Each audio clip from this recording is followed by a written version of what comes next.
Photo by David Dow, NBAE via Getty Images. Following a 112-109 loss to the Boston Celtics on Tuesday night, the first loss since the trade that brought Tobias Harris to Philadelphia, there is some understandable deflation to the initial high energy that fans had when the trade went down last week.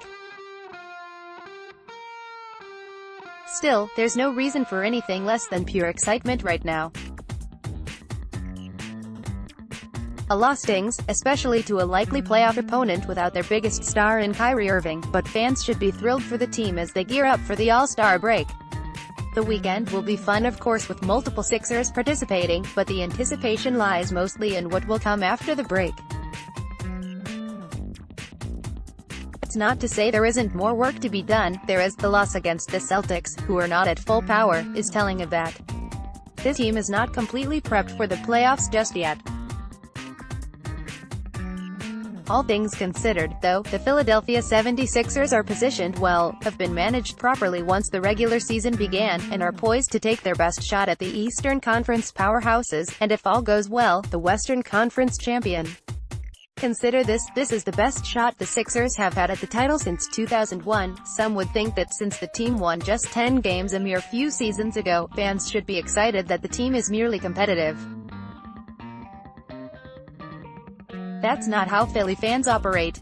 Philly demands winning or moves that are, at the very least, going to permit the team to win down the line. The city is just over a year removed from a Super Bowl victory from the Philadelphia Eagles, and is hungry for more success. This team has star power and, more importantly, talent. Here are some things fans should think about over the All-Star break to keep their energy level high.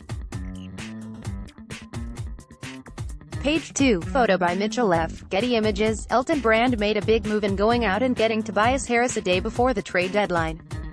Most fans expected the team to be active on calls at the deadline but pegged them to be looking for marginal improvements, particularly in the second unit.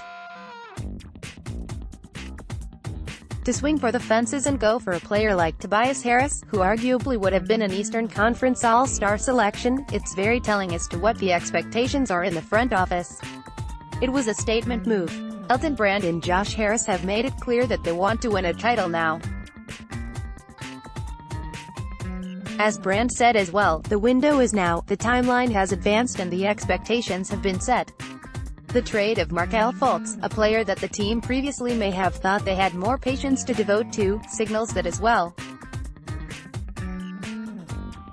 It's a small sample size, but the new starting five, arguably the best in the East, it is doing well. Per 100 possessions, the new starting five is putting up 112.6 points, pulling in 49.6 rebounds, and dishing out 22.7 assists on 42.9 field goals made, turning the ball over 10.9 times. Per 100 possessions, that lineup is holding opposing teams to 95.0 points, equating to a positive net rating of 17.9, 43.7 rebounds, and 24.4 assists on 38.7 made shots, forcing an equal amount of turnovers as they commit 10.9. This squad hasn't had much playing time together, 53 minutes in total, or practices. Some of those stats will regress to the mean, but others may hold up with more time for the lineup to gel. Their next game is Thursday, February 21st, and that gives the starting five some time to practice together and get more familiar with each other on and off the court. Some passes from Boban Marjanovic to Harris already, who are the league's greatest friendship, show the power of being familiar with your teammates. https://nbaslarx54023160224_960x540_250.mp4 This team will make the playoffs, even if there are some tough losses like Tuesdays here and there. They have a few months to get the cylinders firing on offense, hopefully in time to move up the standings. The real work begins in the postseason, though, and this starting five has plenty of time to learn what works and where each player fits into the big picture. Page 3, photo by David Dow, NBAE via Getty Images. In a nationally televised Sunday afternoon game against LeBron James and the Los Angeles Lakers, James was assigned to defend Ben Simmons. Simmons was shown no respect. He's never been a shooter from distance. He can score at will, but most of his scoring is through physical force to the rim or crafty handles to get there. James, who knows this, sagged off Simmons on defense. Here's a great breakdown from Rich Hoffman of The Athletic on what the three-point shot means. Subscription required. This has happened all season to Simmons. It doesn't make sense to expand your defense for a player who isn't a threat beyond the arc, but James exaggerated what we have seen from the typical defender so far. At times, Simmons had 20 feet of space on Sunday. Simmons took a three during the game, calling the bluff. He didn't make it, but it's encouraging. It's one of his first game-attempted three-pointers.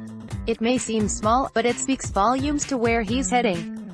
Previously he hasn't generally taken those shots unless the clock was running out.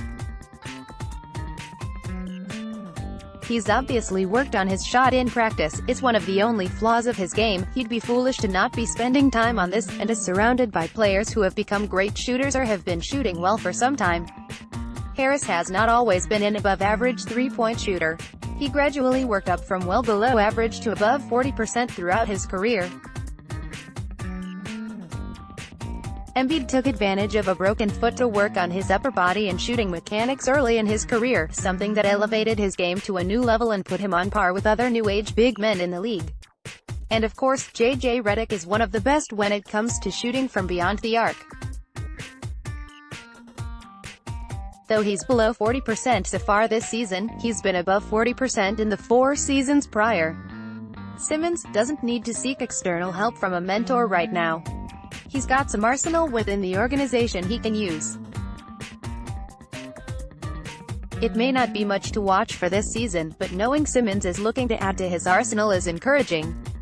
If he can even be somewhat threatening from beyond the arc, that's another layer to his game defenses we'll have to worry about.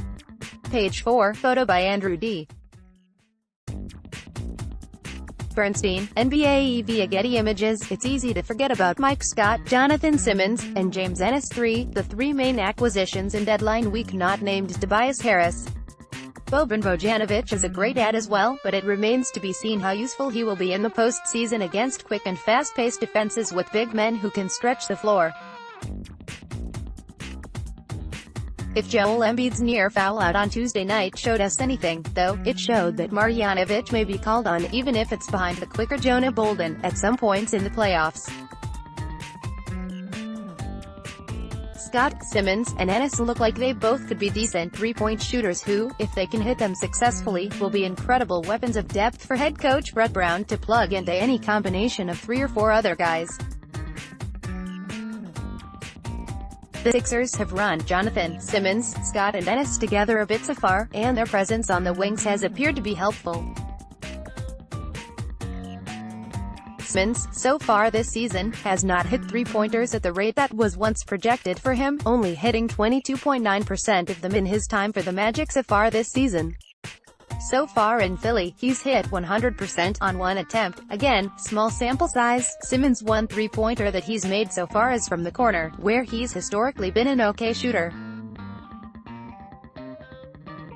That pegs him to be rather one-dimensional, but those corner shots could add a layer that defenses may have trouble contesting if he's on the floor with a player like Redick who can stretch the floor around the wings. Scott appears to be a more likely candidate for a backup three-point marksman, having hit nearly 40% of his three-point attempts before arriving in Philly. Ennis hit 36.7% of his three-point attempts prior to coming to Philly this season. None of these players have seen very significant time yet, so evaluating their stats with the Sixers so far wouldn't be completely fair. Next, 15 players who defined the process that said, Simmons, Scott and Ennis aren't additions that are going to get fans insanely excited right off the bat. But if nothing else, Brown has more pieces to work with now and to puzzle together leading into the playoffs. Getting 2 or 3 more pawns in a game of chess partway through the match can be helpful.